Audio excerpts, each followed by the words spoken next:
Sveiki, sveiki! Šodien es esmu sarunā ar Ditu. Dita Leinēte ir Labi. tāds ļoti daudzpusīgs cilvēks, manuprāt, pirtniece, dūla, psiholoģe un vēl visādu dziedniecības metožu praktiķe. Un mēs šodien vairāk par psiholoģiju dziedniecībā parunāsim, jo jaunā laika dziedniecības kursā jaunajā Dita kā reiz mācīs psiholoģiju un komunikācijas prasmes. Bet varbūt sākumā neķeramies uzreiz pie tām psiholoģijas lietām, bet kā tu vispār skaties uz dziedniecību šobrīd un kā tu viņu redzi mūsdienu cilvēka dzīvē, kā tev šķiet, kas tur šobrīd tajā jomā notiek? Jā, es ārkārtīgi priecājos, ka tagad cilvēkiem ir izvēle, kuros gadījumos un ar kādām sāpēm vai grūtībām pie kā vērsties, un ka ir iespēja arī būt gan sev cietniekiem, gan palīdzēt citiem cilvēkiem, lai gan, nu, tā kā mēs jau vienmēr to esam darījuši. Visas vecmāmiņas taisīja tējas un līmēja ceļmalu lapas saviem mazbērniem uz Jā, nu ceļgaliem. vismaz Jā. Latvijā noteikti, jā. Un, ja varbūt kaut kur kaut kas ir aizmirsies, vai kādā ģimenē vecmāmiņa nav izpildījuši savu pienākumu, tad tagad ir iespēja pamācīties gan jau pieminēto, gan arī citas metodes. Tā ka man ir prieks, ka tagad var skaļi runāt gan par garīgumu, gan arī par dziedniecību, un ka tas netiek uzskatīts par kaut ko tumsonīgu vai ļaunprātīgu. Jā, man kaut kā patīk tā tendence, kuru es manu kaut kādus pēdējos, gadus 10, 15, ka ar dziedniecību sāk sadarboties arī tādi kaut kādām jaunām vēsmām atvērti mediķi, un arī psihologi vairs tā kā neskatās ar baltu aci, bet jau tā kā saprot, ka mēs varam tā no visām pusēm uz to cilvēku vērsties pie viņa. Un tas varbūt tieši par psiholoģiju dziedniekam. Priekš kam tam dziedniekam vajag to psiholoģiju? Un cik lielā mērā viņam to vajag? Nu, tā kā dziedniecībā jau no laika sākuma ir bijis tas aspekts, ka ņem vērā cilvēka garīgo stāvokli, notikumus viņa dzīvē, un ka to visu skata kopveselumā, tā ka tas psiholoģiskais aspekts vai dvēseles ārstēšanas aspekts vienmēr tur ir bijis. Nu, tagad mēs sakam psiholoģija, psiholoģija jau ļoti jauna zinātne. Un vēl daudz tur ko izpētīt. Bet tātad, lai mēs labāk varētu saprast sevi, lai labāk saprastu tos, kam mēs gribam palīdzēt, varbūt tuviniekus, varbūt vēl kādu cilvēku, tad ir ļoti svarīgi kaut ko zināt, kaut ko iemācīties.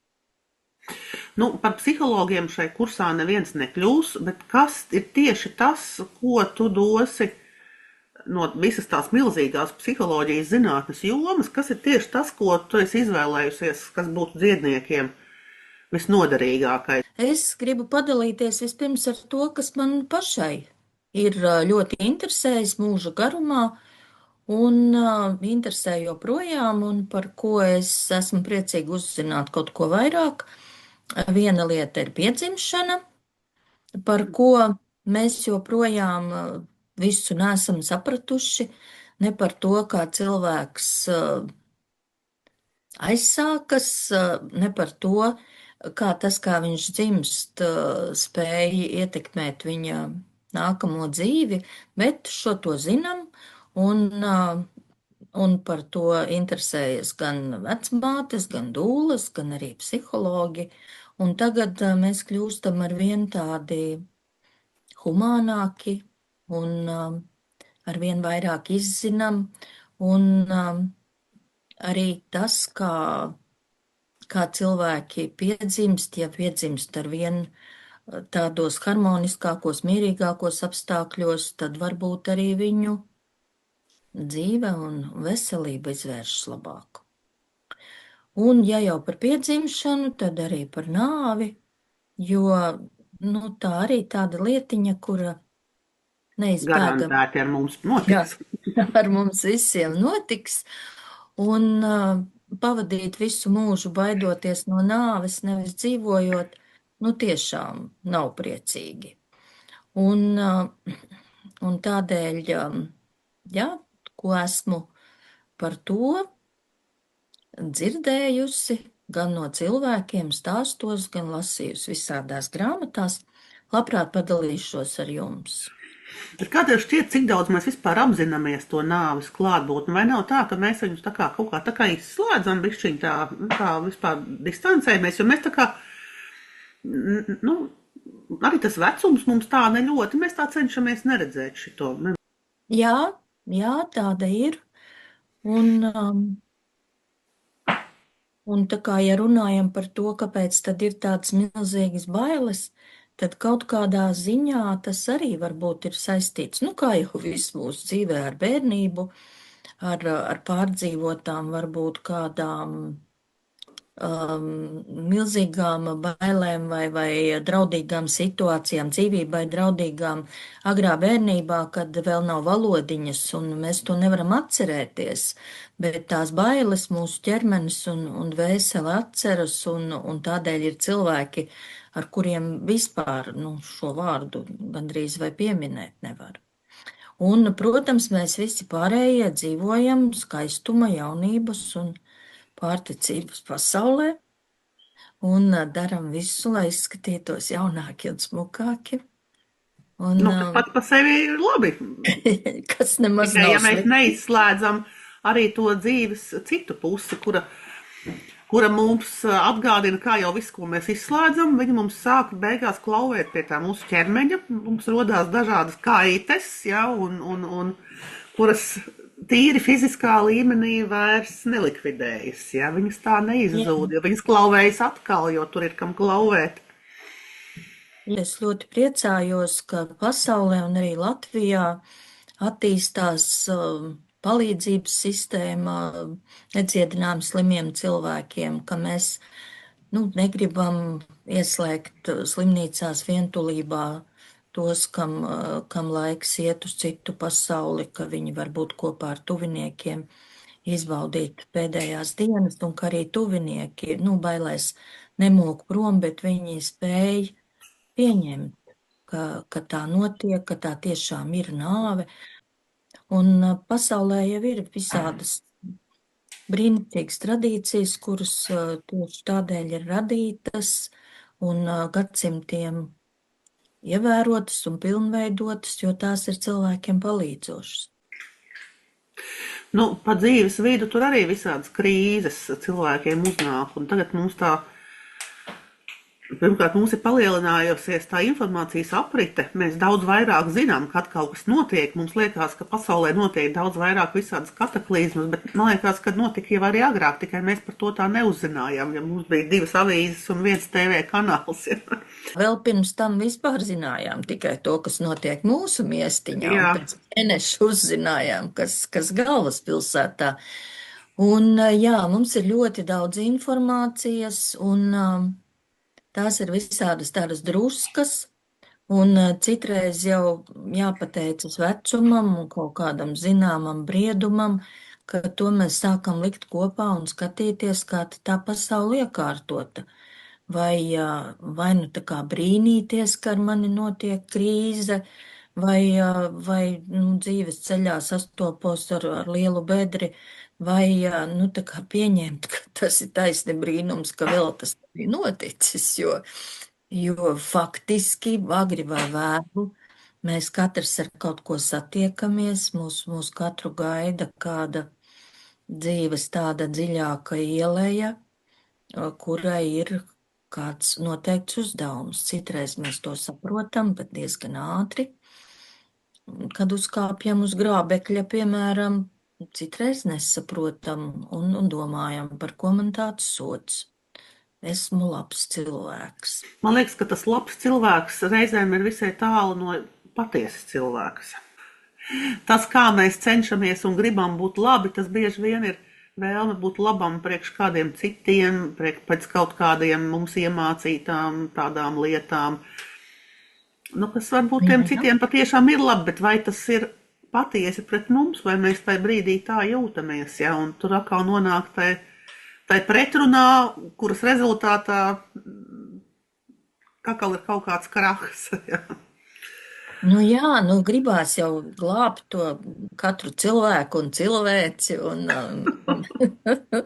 droši vien, ka dziednieku mācības arī nāk mācīties daudz cilvēku, kuriem uz glābšanu ir tāda vēlme. Un Jā, jā. viena no tām lietām arī, ko vērts apgūt, ka jāpalīdz tam, kurš sauc palīgā, kurš lūdz palīdzi man. Tā kā Kurš tam ir gribas jau. gatavs? Jā. Jā, mēs vairāk varam palīdzēt, glābties un izārstēties un dziedināties pašam, bet palīdzēt gan mēs varam, jā. Bet palīdzēt nav izdarīt otru vietā. Jā, tieši tā. Varbūt kādu vārdu par to, kas tev palika atmiņā no tiem laikiem, kad tu pabeidzi jauno laiku dziedniecības kursu.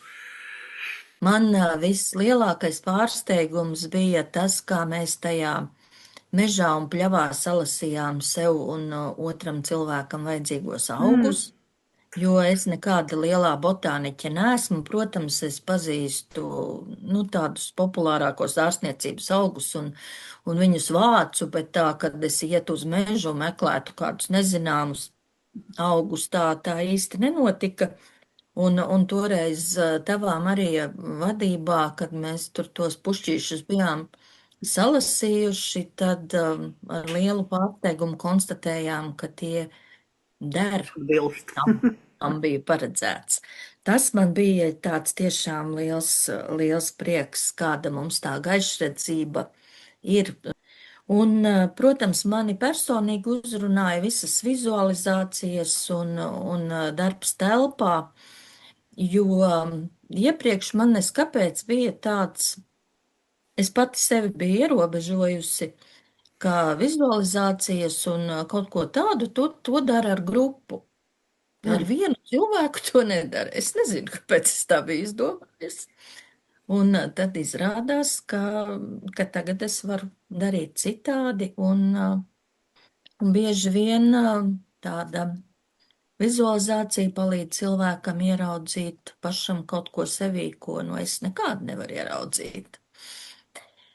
Jā, un caur to simbolu valodu var tikt klāt tam, kam mēs tādā apzināti loģiskā līmenī uzreiz tā nevaram ne to noformulēt, ne to apjaust. Tā kaut kā. Jā, tas ir tas lieliskais. Un, protams, arī visas atslābinošās prakses, ko es ar prieku izbaudīju pati un arī labprāt kādam draugam vai tuviniekam piedāvāju. Tas bija tas, kas man ļoti patika. Un bija daudz interesantu lietu, kuras es sapratu, ka es neapgūšu tālāk un dziļāk, bet forši, ka es zinu, ka tāds pastāv. Jā. Un tad vēl pēdējais jautājums. Ja cilvēks grib mācīties šajā kursā vairāk priekš sevis, bet tomēr nestrādāt ar citiem, vai viņam var noderēt tās nodarbības psiholoģijā un konsultēšanā, kas būs pie tevis, ja tas būs specifiski tikai profesionāliem dziedniekiem? Es domāju, ka prasme klausīties otrā cilvēkā ir vērtīga pilnīgi visiem, un tas ir arī tas, ko māca efektīvu vecāku grupās, ieklausīties, saprast, kas otru cilvēku vada, vai šī brīdī viņš spējīgs ir uz konstruktīvu sarunu, vai viņam vajag mierinājumu, vai vienkārši klātbūtni. Un tādēļ tas, protams, ir noderīgs katram, un Es parasti, ja man ir tāds gods kaut ko vadīt, ļoti labprāt aicinu cilvēkus trenēt lietas, ko mēs apgūstam, un tā kā izmēģināt to praktiski. Un tas ir tas, ko es jūtu arī mūsu jaunā laika dziednieku apmācībās, ka cilvēki, kuri ar to ikdienā nenodarbojas, ļoti samulst tādā situācijā. Nu, piemēram, kādi tur bija mums uzdevumi, dažas minūtes izjautāt partneri. Nu, tā kā, un to visu var iegūt tikai trenējoties. Jā, un tad patrenēsimies, un bez šaubām, ka tas noderēs, lai labāk saprastu, ko grib vēstīt partneris vai bērni vai mazbērni.